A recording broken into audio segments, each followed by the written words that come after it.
विट्यात पत्रकार परिषद घेऊन ॲडव्होकेट सदाशिवराव पाटील यांचा आक्रमक पवित्रा.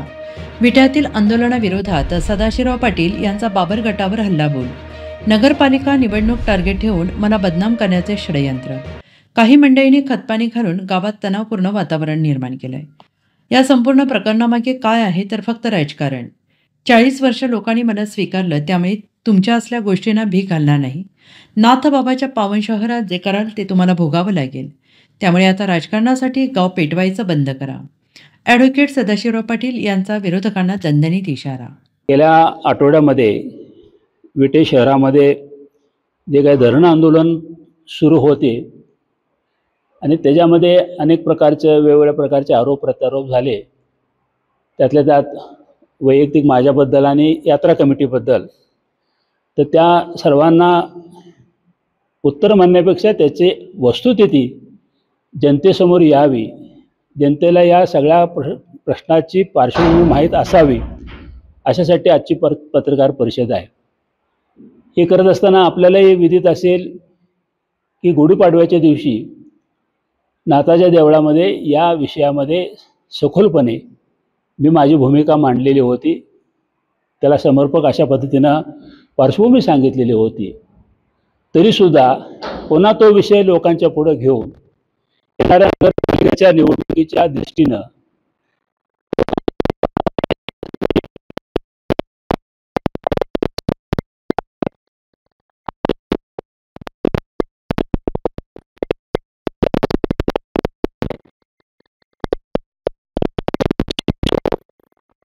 लोकांचा गैरसमज होऊ नये असावी पत्रकार परिषद मी बोललेली आहे. आपल्याला ही भैरवनाथ यात्रा कमिटी हे कमिटीचं प्रचलित नाव आहे. नाथाष्टमी उत्सव कमिटी हे रजिस्ट्रेशन नाव आहे. आणि 1999 साली पहिल्यांदा या नाथाष्टमी उत्सव कमिटीची स्कीम तयार करण्यात आली. त्याच्या अगोदर सर्व कारभार हा भैरवनाथ यात्रा कमिटी या नावानंच सुरू होता.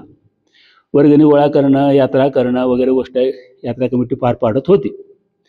दरम्यानच्या काळामध्ये यात्रा कमिटीचे अध्यक्ष या नात्यानं आणि गावाचं पालकत्व ज्यांच्याकडे होतं ते कैलासवासी हनुमंतराव पाटील यांना त्यावेळेला असं वाटत होतं की विटे शहराला हळूहळू शहराचं स्वरूप प्राप्त होतं आहे आणि त्या दृष्टीनं उद्या एखाद्या जर बहुजन समाजासाठी आपल्याला एखादा हॉल किंवा मंगल कार्यालय उभा करता आलं तर अधिकचं चांगलं होईल.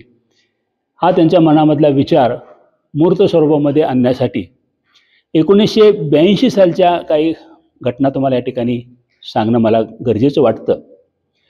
आपल्याला माहिती असावं म्हणून मुद्दाम सांगतो की आता जे काय मंगल कार्यालयाबद्दल किंवा याबद्दल जो वाद सुरू झालेला आहे किंवा त्याच्याबद्दल काही गैरसमज पसरवले जातात, ही मूळ प्रॉपर्टी त्र्यंबकेश्वर देवस्थान व सीतारामचंद्र देवस्थान या देवस्थानची आहे.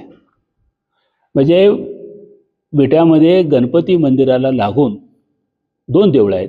एक त्र्यंबकेश्वराचं देवस्थान आहे आणि एक सीतारामचंद्र. त्या देवाची ही मूळ प्रॉपर्टी. अर्थात ही ह्याच्या बाजूला लागून असणाऱ्या अनेक प्रॉपर्टी त्यांच्या इथं विटे शहरामध्ये होत्या.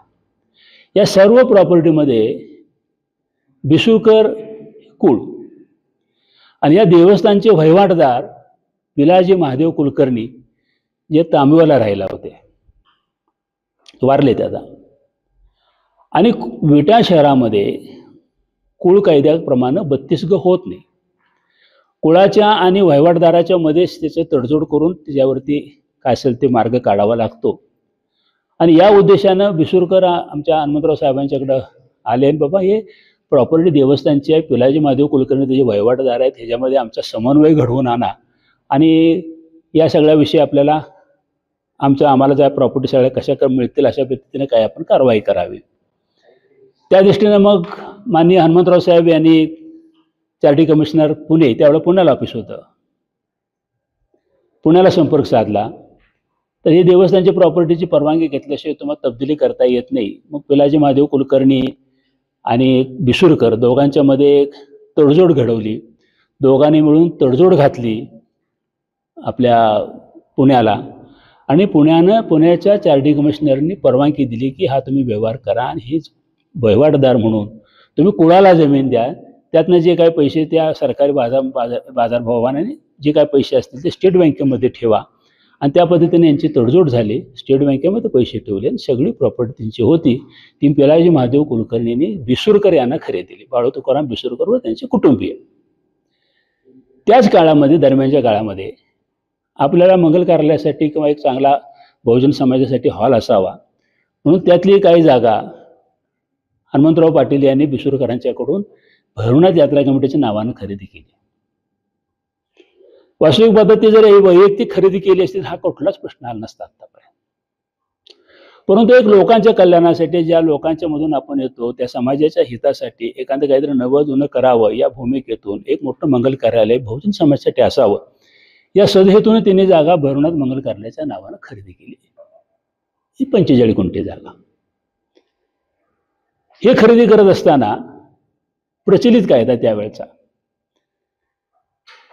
कुळ कायद्याच्या कायद्याअंतर्गत एखादी मिळकत जर कुळानं विकायची झाली तर ती शेतकऱ्यालाच विकली पाहिजे. जर शेतकऱ्याला विकायची नसेल, मग कोणत्या इंडस्ट्रीला किंवा एखाद्या संस्थेला किंवा एखाद्या ट्रस्टला विकायची असेल तर जिल्हाधिकाऱ्याची परवानगी घेतली पाहिजे आणि मग ती विकली पाहिजे, असा नियम आहे. त्यावेळेला ही गोष्ट कोणाच्या लक्षात आली नाही. तिने खरेदीपत्र केलं. खरेदीपत्र झाल्यानंतर इथं सगळा साहेबांनी कामाला सुरुवात केली. बऱ्यापैकी काम वरती आणलं. हे खरेदीपत्र झालं 15/10/1982 बिसुरकरांच्याकडून घेतलेलं. काम सुरू असताना काय वेटे शहरामध्ये असे काही एलिमेंट्स आहेत, काही कायदे तज्ज्ञ, काही कायदे पंडित आहेत आणि काही सराईत तक्रारदार आहेत. हे कायदे पंडित त्यांना मटेरियल देतात, सराईत तक्रारदार तक्रार करतात. त्या पद्धतीनं ही ज्यांनी तक्रार केली आता रणजित पाटील यांना त्यांचे चुलत आजोबा सयाजी पाटील आणि काही गावातली मंडळी आणि त्यांना मिळालेल्या माहितीनुसार त्यांनी डायरेक्ट तक्रार केली लोकायुक्तांच्याकडं.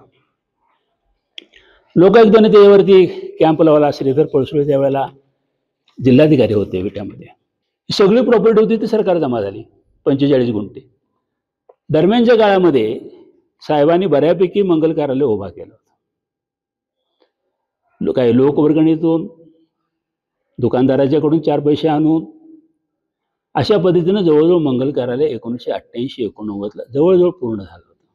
बाकी काही कामं थोडीशी राहिली असतील अपुरी, पण जवळजवळ पूर्ण झालं होतं. आणि बरोबर 1992 सरकारनं आदेश काढला, कलेक्टरनं आदेश काढला आणि सगळी प्रॉपर्टी सरकार जमा झालेली आहे. आता यात्रा कमिटीच्या पुढे साहेबांचं आमचं निधन झालं 98ला. दरम्यानच्या काळामध्ये 95-96 पासून मी कारभार बघायला लागलो. आमच्या पुढे प्रश्न पडला की सरकार जमा झालेली प्रॉपर्टी आपल्याला परत कशी मिळवायची. ही प्रॉपर्टी आहे, ही सगळी आपल्या देवस्थानची प्रॉपर्टी आहे, आपल्या ट्रस्टची प्रॉपर्टी आहे. परंतु त्यावेळेची प्राप्त परिस्थिती राजकारणामधली शासन काय मदत करायला तयार नाही. दरम्यानच्या काळामध्ये एक गोष्ट चांगली घडली की जरी सरकार जमा झाले असले तरी प्रत्यक्ष कब्जा काय सरकारने घेतला नव्हता. त्यामुळं मंगल कार्यालय म्हणा किंवा काय उत्पन्न 4 पैसे येत होते त्याचं आम्हाला सरकार जमा असल्यामुळं रेकॉर्डवर घेता येत नव्हतं. परंतु 4 पैसे येत होते त्यातून मग कार्यालयाचे काही कामं आपण पूर्ण केली. त्याच्यामध्ये सर्वात महत्त्वाचं काम, आवाज घुमतोय, पूर्ण आपण सिलिंग करून घेतलं. पलीकडच्या बाजूला साधा जेवणाचं शेड होतं पत्र्याचं, सगळं काढलं आपण, सगळं ते RCC करून घेतलं. यात्रा कमिटी म्हणजे नाथाष्टमोत्सव कमिटी आणि आपण मिळून आणि काही कामाला आपण न्याय देऊ शकलो. त्याच्यामध्ये भैरवनाथ देवळाच्या बाजूला असलेली जागा आपण खरेदी केली. तिथं आपण ज्ञानेश्वरी मंदिर उभा केलं. खरसून सिद्धाची प्रॉपर्टी तिथलं देवळ आपण उभा केलं. त्याचबरोबर रस्ता रुंदीकरणामध्ये मारुतीचं मंदिर बाधित होत होतं ते आपण मागं सरकून घेतलं. दरम्यानच्या काळामध्ये 2004च्या अगोदरच आपण संपूर्ण भैरवनाथ देवस्थानचं जीर्णोद्धार केला. फरशी बदलणं, कौलं काढून पत्रा लावणं, आतलं म्हणजे थोडंसं हे होतं गाभारा होता, त्या गाभाऱ्यातलं तो काढून तिथं आपण गोकाकवरनं दगड आणून तो गाभारा उभा केला. मंदिर त्या ठिकाणी मूर्ती भंग पावलेली होती, ती आपण मूर्ती बदलली, मोठा कार्यक्रम केला, फरशी दगडी काम वगैरे सगळ्या गोष्टी करून मंदिराचा जीर्णोद्धार केला. हे नाथाष्टमी उत्सव कमिटी आणि काही बरोबर कार्यालयांमधून मिळणाऱ्या उत्पन्नातून आपण या सगळ्या गोष्टी पुऱ्या करून घेतल्या. सुदैवानं 2004ला मी आमदार झालो, तुमच्या सगळ्यांच्या विटेकरांच्या आणि सगळ्याच्याच कृपेमुळं, परमेश्वराच्या आशीर्वादाने.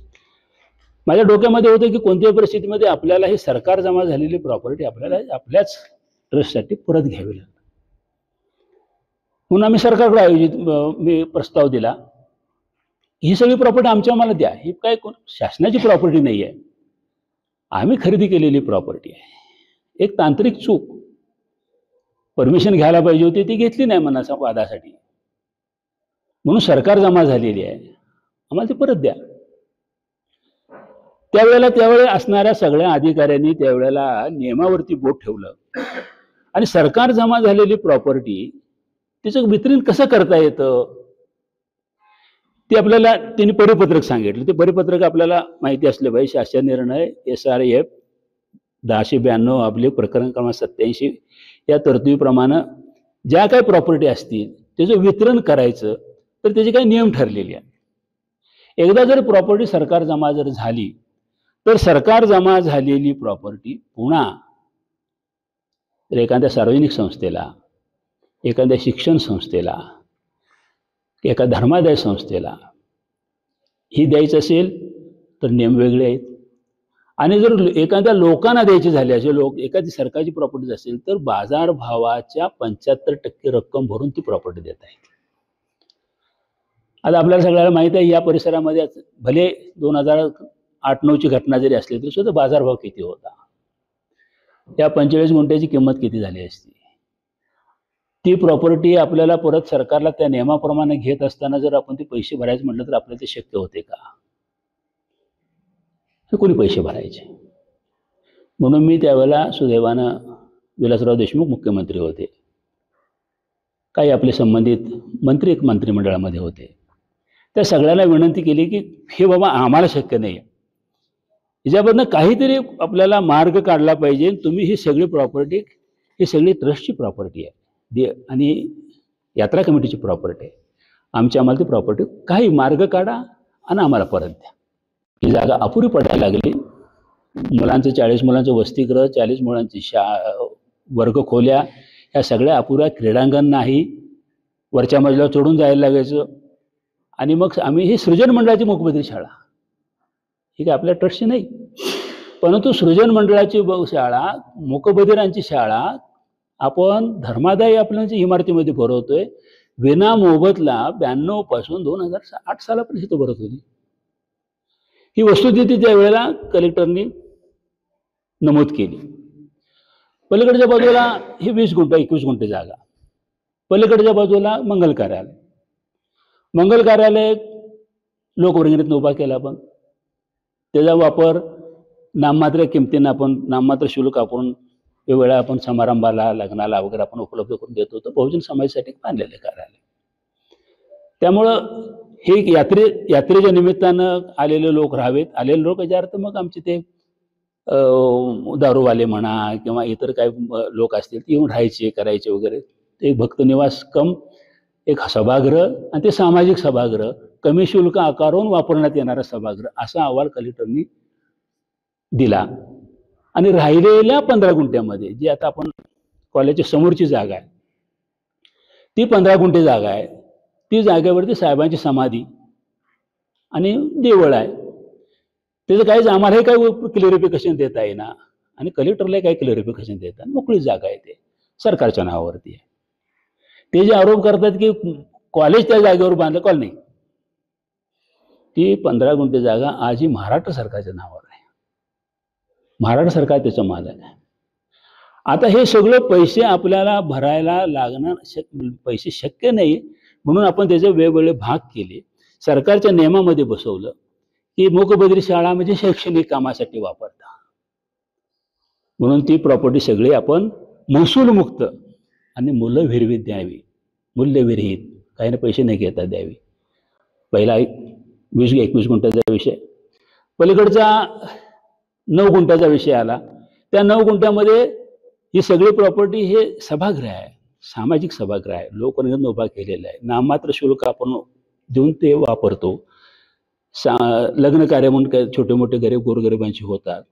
त्यामुळं ते 9 गुंठे मूल्यविरहित यात्रा कमिटीला देण्यात यावं. आणि पलीकडची राहिलेली 15 गुंठे ओपन जागा आहे, ते काय कशासाठी वापरताय काय त्याचा वापरच नव्हता. मग आम्ही काय म्हटलं, ही जागा आम्हाला देत असताना आम्हाला मग भाड्यानं द्या. आम्ही कॉलेज आमचं माग आहे, कॉलेजची 32 गुंठे हे आमचं क्षेत्र वेगळंच आहे. कॉलेज तिथंच आहे, आमचं समाधी आहे, देवळ आहे. ती जागा आम्हाला महाराष्ट्र सरकारची आम्हाला भाडेपट्ट्यानं द्या. आणि मग लोकनेते हनुमंतराव पाटील चॅरिटेबल ट्रस्टला 30 वर्षानं 23,000 रुपये वार्षिक भाड्यानं ती जागा आपल्या लोकनेते हनुमंतराव पाटील चॅरिटेबल ट्रस्टला दिली. ही मूल्यविरहित 21 गुंठ, 9 गुंठ मूल्यविरहित आणि 15 गुंठे महाराष्ट्र सरकार अजूनही त्याच्यावर नाव आहे, महाराष्ट्र सरकारची जागा. परंतु आपल्या ही शिक्षण संस्था असल्यामुळे शिक्षण संस्थेला 30 वर्षे भाडेपट्ट्यानं 23,000 रुपये वार्षिक भाडं. या पद्धतीने हे आपल्याला 2008ला ही मिळकत सगळी आपल्याकडे मिळाली. कलेक्टरनं ऑर्डर झाली, शासनानं ऑर्डर काढली आणि आपल्याला ही जागा आपल्या ताब्यामध्ये आली. दरम्यानच्या काळामध्ये 9ला मोगबती शाळा इथून गेली. त्यांची स्वतः मोगबती शाळा ही सृजन मंडळाची, आपल्या ज्या यात्रा कमिटीचा त्याचा काय संबंध आहे, पण शैक्षणिक कामासाठी. आता सुद्धा ती मोगबती गेल्यानंतर आता सुद्धा तिथं शैक्षणिक कामासाठी विनामोबदला सरकारनं आपल्याला सांगितलं, विनामोबदला. त्यामुळे शैक्षणिक कामासाठी विनामोबदला आपण ती आता वापरतोय.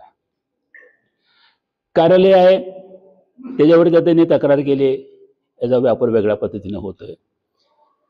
तक्रार केली, त्याच्यावरती त्या पद्धतीनं सरकार निर्णय घेईल, चौकशी होईल. काय वयाच्या गोष्टी असतील त्या ज्या काय आपल्याला प्रक्रियेमधनं येतील त्या सर्वांना मान्य असतील ते काय व्हायचं ते होईल. आता पलीकडची जागा, ती पलीकडची जागा ऑलरेडी सरकारच्या नावावरच आहे, त्यामुळे त्याचा काय काही विषय येतच नाही आहे. ही वस्तुस्थिती पहिल्यांदा तुम्हा लोकांना सगळ्याला माहीत असली पाहिजे. ही कार्यालय म्हणजे काय, सरकार जमा का झालं, ते पुन्हा आपण कसं घेतलं, ते मूल्यविरहित मिळवण्यासाठी आपल्याला काय व्याप करावं लागले, आपल्या आमदारकी पणाला लावावं लागले, आणि ते सगळं आपण या ठिकाणी पुनश्च यात्रा कमिटीच्या नावानं करून घेतलं. आणि आज तुमच्यासमोर या सगळ्या गोष्टी आहेत.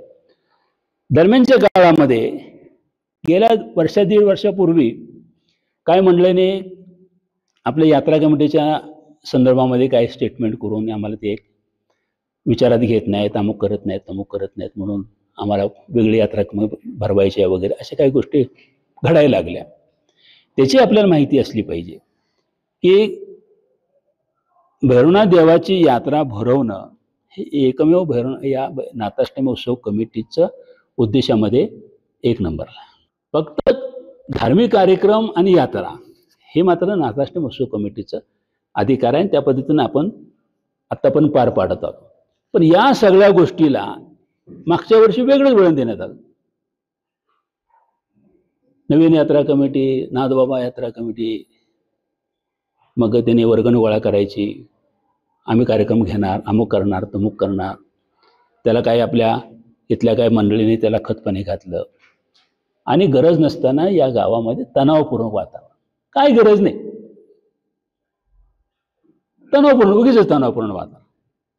ह्याला मग आम्ही ज्यावेळेला याच्याकडे बघतो, ह्याच्या मागं कोण कोण आहे असं ज्यावेळेला विषय येतो, तर फक्त हे सगळं राजकारण आहे. त्यातल्या त्यात या विधानसभेची निवडणूक, मागच्या वर्षीची आणि या वर्षीची नगरपालिकेची निवडणूक, हे डोळ्यासमोर टार्गेट ठेवून मी पार्टी प्रमुख या नात्यानं मला कसं बदनाम करता येईल हा एकमेव डोळ्यापुढे उद्देश ठेवून या सगळ्या गोष्टी होतात का काय,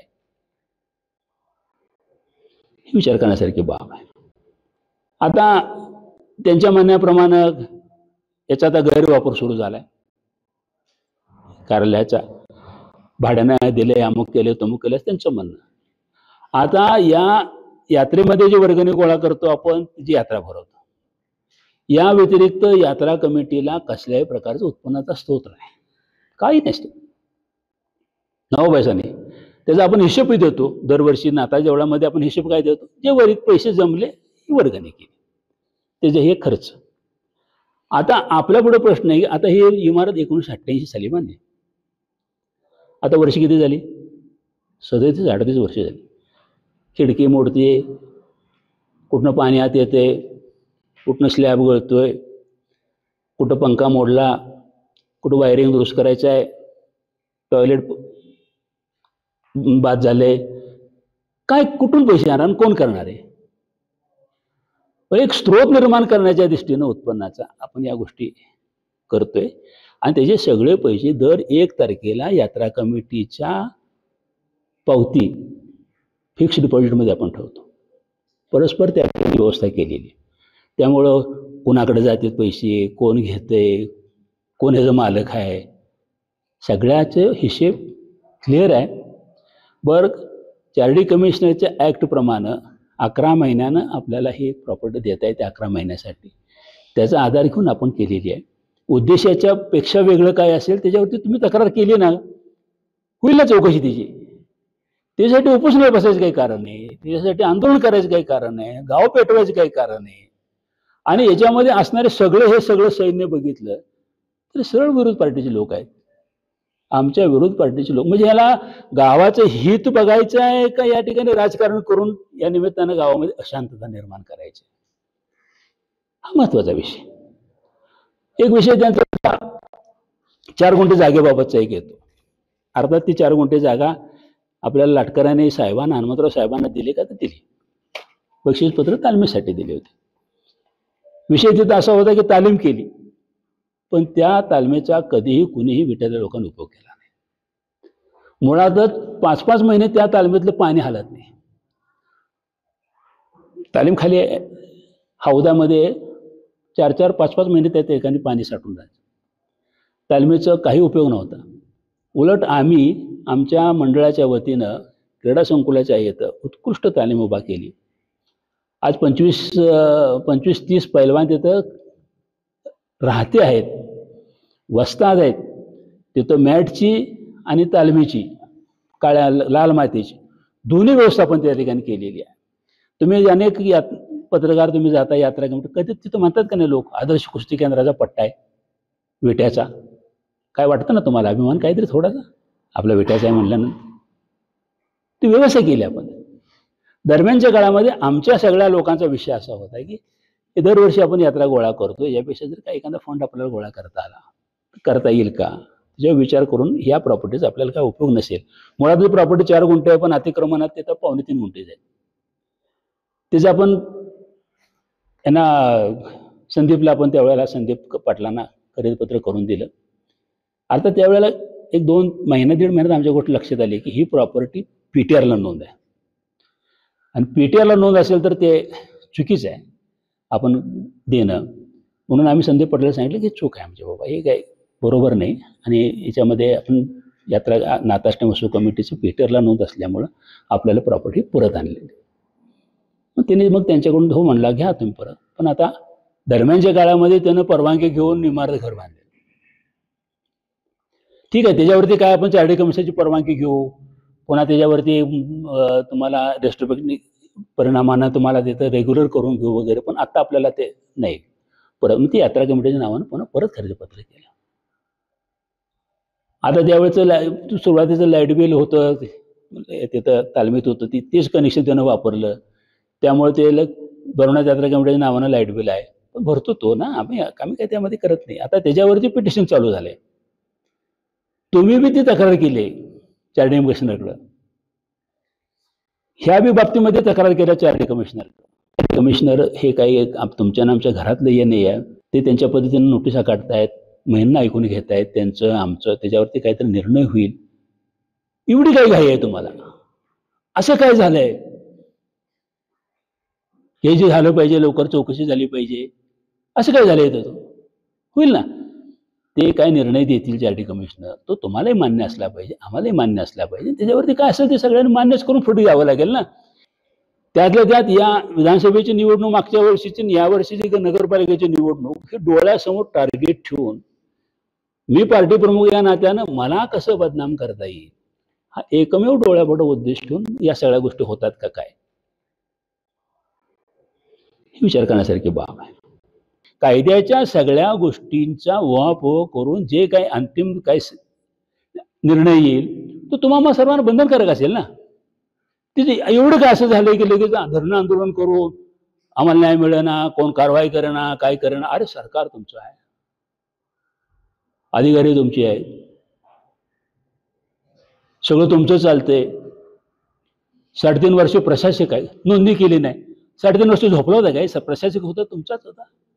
रोज बसताय जाऊन तिथे प्रशासकपाशी, रोज त्यांना यावं करा त्यावं करा म्हणून सांगताय. मग जी नोंदणी करायसाठी तुम्ही काय प्रशासकाला काय सांगितलं का, विचारलं का, त्यांना काय केलं नाही मग त्याचं जाब विचारलं का? आता तुम्हाला का सुचलं हे? याचं काहीतरी उद्देश ह्याच्या मागं आहे आणि तो उद्देश फक्त नगरपालिका समोर डोळ्यासमोर ठेवून. मला माहिती आहे त्यावेळेची नगरपालिका निवडणूक मी माझ्या नेतृत्वाखाली लढवतो. मग मला कसं बदनाम करताय किंवा संशयाचं वातावरण. मला माहिती आहे, पूर्ण खात्री आहे, 40 वर्ष मी राजकारण करतोय एव्हीटीसी विटेकरांच्यासाठी. ही आत्ता आलेली जन्माला आलेली आहे ती, अजून वय सुद्धा 40 ऐकण्यासारा बघावं लागेल ह्यातल्या किती लोकांचं. 40 वर्ष लोकांनी मला स्वीकारलं, विट्यातल्या सगळ्या लोकांनी मला स्वीकारलं. मी माझं चारित्र्य, मी करत असलेलं काम केलं, संस्थात्मक केलेलं काम, विटेसाठी पालकत्व स्वीकारून मी केलेलं योगदान, ह्या सगळ्या गोष्टी विटेकरांना माहीत आहे. त्यामुळे या असल्या गोष्टीला मी काय भीक घालेन असं नाही आहे. परंतु असं कदाचित होऊ शकतं की मी जर गप राहिलो तर माझ्याबरोबरची असणारी 4 माणसं सुद्धा आणि विरोधक तरी त्यांना तेच पाहिजे, संशयाचं भूत निर्माण करू शकतात. ते होऊ नये, पायबंद घालता आला पाहिजे. गावामध्ये अनेक संस्थांच्या मध्ये तुम्ही बघितलं असेल, पत्रकार महोदय, या निमित्ताने एक संशयाचं कल्लोळ आणि सर्वत्र अशांतता निर्माण झाली. अनेक संस्था या शहरामधल्या थांबलं पाहिजे. गाव शांतपणे गुण्यागोविंदाने चाललं पाहिजे. आम्ही आत्ता मागे बी सांगितलं आणि आत्ता बी सांगितलं, ह्या देवाच्या नावा पैशाला मी कधी हात लावत नाही. भ्रष्टाचार हा विषय बाजूला 100% हे. आम्ही कोणी देवाच्या पैशाला हात लावत नाही. मी तर अजिबात हात लावत नाही कधी. परमेश्वरानं कृपानं सगळं चांगलं आहे माझं, अगदी मुला बाळा सगळे चांगले आहेत. आणि देवाच्या पैसे मला काय करायचे? फक्त कुठेतरी हे संस्था चांगल्या पद्धतीने चालाव्यात, व्यवस्थित राहाव्यात. हे थोडंसं काय मेंटेनन्स आपल्याला करावं लागेल. अनेक काही गोष्टी बाबी अशा आहेत की त्याच्यामध्ये अर्थकारण उभा करावं लागेल. उद्या आपल्याला काय कॉर्पोरेट फंड उभा करायचा आहे, की ज्या निमित्तानं आता हे सगळे आम्ही मंडळी वर्गणी गोळा करतो. आता हे शहर मोठं व्हायला लागले. 3-3 आठवडं आता जवळजवळ 16-17 दिवस लागतात वर्गणी पूर्ण करायला. उद्या जसं शहर मोठं होईल तसं आणखी पुन्हा दिवस वाढणार आहे. मग हे 15 आणि 20 दिवस कोण कोणाच्यासाठी करते? आता माणसाला वेळ नाही आहे. अशामध्ये जर एखादा कॉर्पोरेट फंड आपल्याला निर्माण करता आला तर तो करावा. त्याच्या व्याजातून धार्मिक कार्य करावेत, यात्रा कमिटी त्याच्यातनं चालवावी. आणि उद्या पुढं मागं काय ज्याला वाटेल त्यानंतर भाग घ्यावा त्या संस्थेमध्ये, आपल्या यात्रेमध्ये. आणि आपापल्या पद्धतीने काय एखादा उपक्रम राबवत असेल तर राबवावे. आता आपल्या माहितीसाठी सांगतो की आता या आमच्या या सगळ्या उत्पन्नाच्या स्त्रोतातून जवळजवळ 38 लाख रुपये आम्ही आता नाथाष्टमी उत्सव कमिटीच्या नावावर एफड्या करून ठेवलेल्या आहेत. आमचा उद्देश आहे की 1 कोटीपर्यंत जायचं. यात्रेतनं काय बचत करून, काही अशा पद्धतीने काय उत्पन्नाचे स्त्रोत निर्माण करून, अशा पद्धतीनं आपण आणि त्याचं 8-10 लाख रुपये व्याज आपल्याला आलं की आपल्याला यात्रा कमिटीच्या बऱ्यापैकी कामाला न्याय देता येतो. बाकी जनतेनं वैयक्तिकरित्या यात्रेचं महत्त्व वाढवावं, त्याच्यामध्ये सहभागी घ्यावा, हा सर्व उद्देश या निमित्तानं आहे.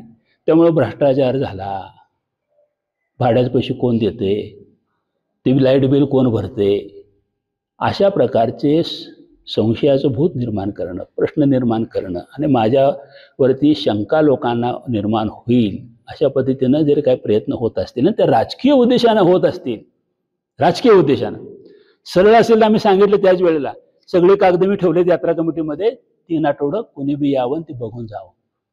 त्यावेळेला धाडं झालं नाही कोणाचं याचं, कोणी आलं नाही बघायला. त्यावेळेला गावातलं कोणी एकही मनुष्य आलं नाही की ते बाबा काय चाललंय. आम्ही सांगितलं आमचे अधिकारी त्यांना घ्या, माझ्यासमोर नाही याचं नसलं त्यांना विचारा, त्यांच्याकडे जावा, त्यांच्याकडून कागद अपुरी कागद काहीतरी दाखवायचे. खरेदी दिलं म्हणून दाखवायचं, मग परत घेतलेलं नाही दाखवायचं. चेक दाखवायचा माझ्या नावावर घेतला पण परत आलं घेतलेलं नाही दाखवायचं. भाडं कोणाला जाते? अरे कोणाला काय घरात जाते भाडं, ते पावत्या होते सगळ्या. म्हणजे असं जे काही बोध निर्माण केलं जाते त्याच्यावरती आपला ऑब्जेक्शन आहे, करू नये. त्यांच्या मागं असणाऱ्या लोकांना सुद्धा माझी विनंती आहे, नका करू. हे नाथबाबाचं आमचं एक हे आहे, जो करेल ना त्याला भरायला लागतं. तुम्ही जर काय वेगळ्या तुम्ही जर काय वेगळ्या पद्धतीने काय करायला गेला, तर हे उद्देश जर पवित्र नसला, त्याच्यामध्ये तो तुम्ही दोष येतो असला, तर त्याचं प्रायश्चित्त तुम्हाला बघावं लागेल. म्हणजे हे असं पूर्ण राजकारणानं सगळं काही चाललं असेल, त्या गोष्टीला माझा विरोध आहे. सन्मानानं या, बसा, सांगा, काय ठीक आहे, आपण समजून घेऊ शकतो. दिवसभरातील घडामोडींचा आढावा घेण्यासाठी पाहत रहा N24 मराठी न्यूज चॅनल.